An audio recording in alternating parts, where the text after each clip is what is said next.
Milk teeth അഥവാ പാൽപ്പല്ലുകൾ പൊഴിഞ്ഞു പോയതിനു ശേഷം നമുക്ക് വരുന്ന പല്ലുകളാണ് സ്ഥിരദന്തങ്ങൾ അഥവാ പെർമനന്റ് ടീത്ത്. ഈ പെർമനന്റ് ടീത്തിലെ ഏതെങ്കിലും ഒന്നിന് ഏതെങ്കിലും അറ്റഭാഗം വല്ല ഒടിഞ്ഞു പോവുക, അല്ലെങ്കിൽ കേട് വരിക, അല്ലെങ്കിൽ എന്തെങ്കിലും സംഭവിച്ച് ആ പല്ല് റിമൂവ് ചെയ്യേണ്ടി വരിക, അങ്ങനെ എന്തെങ്കിലും ചെയ്ത് കഴിഞ്ഞാൽ പിന്നീട് ആ ഭാഗത്തായിട്ട് പുതിയ പല്ലുകൾ മുളച്ചു വരില്ല. അതായത് ഒരിക്കൽ സ്ഥിരദന്തങ്ങൾ നഷ്ടപ്പെട്ടു കഴിഞ്ഞാൽ അത് പെർമനന്റ് ആണ്. പിന്നെ അവിടെ നമുക്ക് പുതിയൊരു പല്ലുകളൊന്നും വരികയില്ല.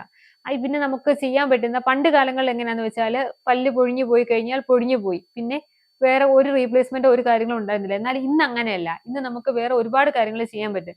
നമുക്കറിയാം, കേട് വന്ന പല്ലുകൾ നമ്മൾ മിക്ക ആൾക്കാരും റൂട്ട് കനാൽ ചെയ്ത് ക്യാപ്പ് ഇടുകയൊക്കെ ചെയ്തിട്ടുണ്ട് അല്ലേ.